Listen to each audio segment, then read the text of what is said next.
नमस्कार, मैं दिव्या और इस वक्त आप देख रहे हैं बीजेटी न्यूज। आपको बता दें कि जिस तरीके से शाहबाद डेयरी जो कि दिल्ली का इलाका है और उसी इलाके में एक 16 साल की लड़की जिसका नाम साक्षी बताया जा रहा है, जिसको साहिल नाम के लड़के ने कई बार चाकुओं से गोता और बताया जा रहा है कि मात्र 66 सेकंड के अंदर उसको 20 से भी ज्यादा बार चाकुओं से उस पर हमला किया गया।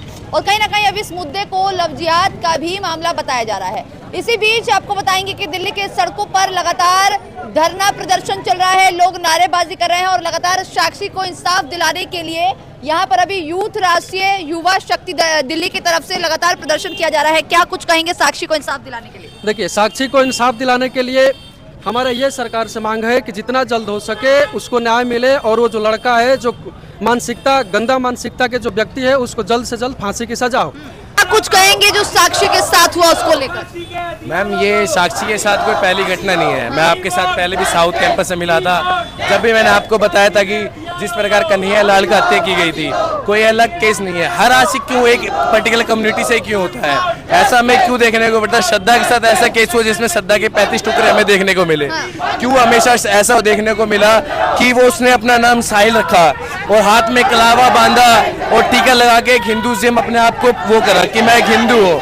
और जब एक 15 हाथ में कलावा और टीका तो कोई भी लगा सकता है। मैम, बिल्कुल लगा सकता है कोई भी, पर एक लव जिहाद को लेकर एक घटना नहीं है। मैम, आज की मैं आपको मध्य प्रदेश की घटना बताता हूँ। आज ही लव जिहाद का एक किस्सा देखने को मिला जिसमें एक लड़की को ऐसे ही मारा गया। दिल्ली में पहली घटना तो है नहीं, दिल्ली में कम से कम 5वीं 6ठी घटना है। अंकिता, श्रद्धा, साक्षी, एक 15 साल की लड़की को आप 40 चक्कू मार रहे हो एक साथ, जिसमें बेशर्मी की बात है। केवल साहिल इस चीज का हत्यारा नहीं है, केवल साहिल इस चीज का हत्यारा नहीं है, वहां से गुजरने वाला हर एक शख्स हत्यारा है। जो साक्षी की मृत्यु को देखते हुए मैं चुप खड़ा रहा, क्योंकि वहां से गुजरने वाला हर शख्स जो साक्षी को बचा सकता था उसने नहीं बचाया, तो वो सब गुनहगार है, केवल एक साक्षी अकेली गुनहगार नहीं है। तो मेरा यही कहना है कि आपको जहां भी ऐसा किस्सा देखने को मिलता है लव जिहाद, इसमें गलती हमारी है, किसी अन्य किसी को हम कुछ नहीं कह सकते। जब तक हमारे घर की बहन बेटियां हमारा जब तक सुरक्षित नहीं रहेगी, जब तक हम समाज में हमारा रहने का क्या फायदा है? जब तक हम लोग एकत्रित नहीं होंगे, जब तक अगर हमारी कोई ऐसी घटना में सामने को देखने को मिलती है तो हम ऐसे करेंगे अपना मुंह छुपा के वहां से भागेंगे, बल्कि उसका विरोध करेंगे।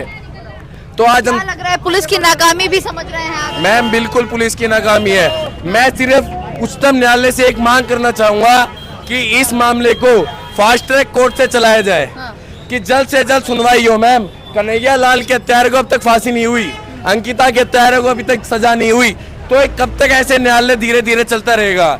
उच्चतम न्यायालय को अपनी ध्यान रखना चाहिए कि जल्द से जल्द फास्ट ट्रैक कोर्ट के माध्यम से सजा होनी चाहिए साक्षी के हत्यारे साहिल खान को। बस हमारा इतना कहना है, फांसी होनी चाहिए जी। आप कुछ कहेंगी जो साक्षी के साथ हुआ उसको लेकर? साक्षी के साथ के सबके साथ ऐसा हो रहा है, तो अभी पुराना कानून नहीं चलेगा, नया कानून कीजिए, डू एंड डाई, मतलब अभी खत्म कीजिए। नो नीड टू बी इतना क्लियर सीसीटीवी कैमरा है, और क्या चाहिए आपको? क्लियर फैक्ट है कि आपको देना इसको फांसी है। जस्टिस बिल्कुल सऊदी की तरह होना चाहिए, इंडिया का जस्टिस कुछ काम नहीं आएगा। You have to work on this on fast track, कि ये नहीं अभी तो हमारी वो लड़की जो आपको पता ही है सबको, जिसके लिए इतने 5 साल तक इंतजार करना पड़ा, तो उसका इतना टाइम नहीं है ना, ये जाएगा 15-20 साल के। हम देख रहे हैं कि साहिल तो कैमरे में साफ तौर पर दिखाई दे रहा है, चाकू से मार रहा है, आरोप तो साफ तौर पर सिद्ध हो रहा है। ऐसे में इसको इतना लंबा क्यों खींचा जा रहा है? न्याय को मिलने में इतना समय क्यों लग रहा है? न्याय मिलना ही नहीं चाहिए, सीधा आंसर होना चाहिए कि मारो सीधा। जरूरत नहीं है न्याय देने की, न्याय तब होता है जब कुछ काम ऐसा हो। ये क्राइम नहीं है, ये बुरच रहती है। ऐसे में तो सीधा जैसे 40 बार गोदा जा रहा है, तो एक बार तो गोदो बंदे को, तभी तो न्याय मिलेगा उस लड़की को, आने वाली लड़कियों को, हर किसी को। सबके लिए न्याय तभी होगा जब एक साथ इसका रिजल्ट आए। अब जरूरत नहीं है 5-10 साल केस को रोका जाए, फास्ट ट्रैक होना चाहिए। वो ये कह रहा है साहिल की मैंने सबक सिखाने के लिए मारा है उसको, तो उसका सबक उस साहिल को भी सिखाया जाए। सबक तो साहिल को भी देना चाहिए। सऊदी का देख लीजिए आप, लॉ एंड ऑर्डर, आप सऊदी का देखिए तो पता चलेगा ना आपको कि कुछ मुस्लिम नेता हैं जो साफ तौर पर कह रहे हैं मुस्लिम बात नहीं है, क्राइम है तो क्राइम है, चाहे मुस्लिम चाहे हिंदू हो, कोई भी धर्म है, गलत काम पे गलत ही आंसर होगा। इसका आंसर देना तो सही देना। जिस तरीके से कहा जा रहा है कि लव जिहाद का मैटर है, ऐसे में मुस्लिम नेता साफ तौर पर कह रहे हैं कि लव जिहाद का नहीं पता, अभी जो गलत हुआ वो गलत है। इंसान को इंसान की तरह ट्रीट करो, अगर वो गलती कुछ भी है, लड़ाई झगड़ा प्यार मोहब्बत एक अलग बात है, पर इंसान को इंसान की तरह ट्रीट किया जाए, उसको उसका रिजल्ट मिलना चाहिए जिसने गलत काम किया है। बस क्या कुछ कहेंगे जो साक्षी के साथ हुआ? जी ये बिल्कुल टोटली अनएक्सेप्टेबल है और ये देखा जाए तो बहुत ही नाइंसाफ़ी हुई है। हम लोग सिर्फ अपना शौक जता सकते हैं, लेकिन जो असली बीती है वो उसके परिवार वाले ही जानते हैं। जिस तरीके से जैसे इसको लव जिहाद का एंगल दिया जा रहा है साक्षी मामले को, उसको लेकर क्या कहेंगे? बिल्कुल लव जिहादी है ये, क्योंकि जो बच्चे नाम बदलकर, टीका लगाकर, अपना नाम बदलकर लड़कियों को घेरे में लाते हैं, ये तो लव जिहादी है ये। और एक 16 साल की बेटी के साथ इतनी निर्मम हत्या की गई है, पत्थर से उस पर वार किए गए हैं, कितनी बार 26 बार चाकू से वार किए गए। मैं समाज से भी एक निवेदन करती हूँ कि समाज को भी जागृत होना चाहिए। जब वहाँ से लोग निकल रहे थे, एक बेटी को, कन्या को इतनी बुरी तरह से मारा जा रहा था और समाज देख रहा था, तो हमारे समाज को भी जागृत होना चाहिए। और जब तक हम इनका जवाब नहीं देंगे, हमारी बेटियों की हत्याएं होती रहेंगी। नहीं, आपको याद ही होगा कि ये कोई पहला मामला नहीं है। इससे पहले भी हमने देखा कि अफ्ताब और श्रद्धा का जो केस, जैसे कि दीदी ने कहा, ऐसे तो बहन बेटियां कहाँ तक मतलब कि अकेले हम तो भेज नहीं पाएंगे। ज़्यादा से ज़्यादा लेडीज जॉब वाली भी हैं, बेटियां भी हैं, हर चीज़ मतलब कि अब कब तक सेफ्टी रखी जाए। तो सरकार को भी कोई ना कोई डिसीजन लेके जल्दी से जल्दी कोई रूल बनाना चाहिए कि भाई जो आगे इस कदम को उठाए, तो उससे कि मतलब कि दिल्ली सरकार को सोचना चाहिए कि भाई आगे कोई ऐसा कदम ना उठाए, उसके लिए कोई एक ऐसा रूल निकाला जाए कि कोई भी कुछ भी ऐसा कांड करने से पहले 10 बार सोचे। 10 बार सोचे। और भाई जनता को भी जागरूक होना ही पड़ेगा। जैसे कि हमने देखा कि वीडियो में दिखाया गया कि सब लोग खड़े होके तमाशा, सब लोग खड़े होके देख रहे थे। अगर क्या पता हमारी बहन बेटी उसमें होती तो कोई आगे नहीं आता क्या? इतना भी कम से कम जब तक जनता जागरूक नहीं होगी, पुलिस तो बाद में आती है, जनता को ही पहले सहयोग करना पड़ेगा। हर चीज में जनता को ही आगे आना पड़ेगा पहले।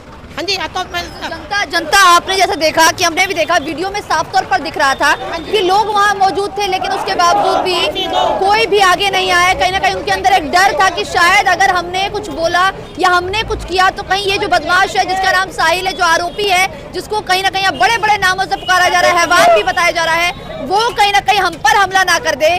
यही कहीं कारण लग रहा है जो लोग आगे नहीं आए। आप आगे, हाँ जी, यही समझ रहे हैं। लेकिन ऐसा कब तक चलता रहेगा? नहीं, ऐसे चलना भी नहीं चाहिए। सरकार को भी कोई जल्दी से जल्दी कोई डिसीजन लेना चाहिए कि भाई ये सब चीजें बंद करे, क्योंकि ऐसे केस हमारे यहाँ पे काफी बार आ चुके हैं, फिर भी बंद नहीं हो पा रहे हैं। तो जल्दी से जल्दी सरकार को भी कोई डिसीजन लेके, ताकि कोई करने से पहले ही सोचे कि ऐसा कोई आगे जाके कोई ऐसा हादसा ना हो, ताकि भाई कोई डर की मारी अब हम सोचते हैं कि हमारी बहन बेटियां घर से बाहर गई हैं, हमें जब तक वो नहीं आती तब तक डर ही लगा रहता है। तो सरकार को भी कुछ ऐसे डिसीजन करो जल्दी से जल्दी, भाई कोई आगे से आगे इस चीज को बढ़ावा ना मिले, बढ़ावा ना मिले। आप क्या कुछ कहना चाहेंगे? आज प्रोटेस्ट में आए हैं। मैं ये कह रहा हूँ कि उसको, लड़के को सजा मिलनी चाहिए। और ये है कि ये गुंडागर्दी फैला रहे हैं, उसको वो बंद करनी चाहिए। बंद करनी चाहिए, गुंडागर्दी बंद होनी चाहिए। हाँ जी, बिल्कुल होनी चाहिए, बिल्कुल बंद होनी चाहिए।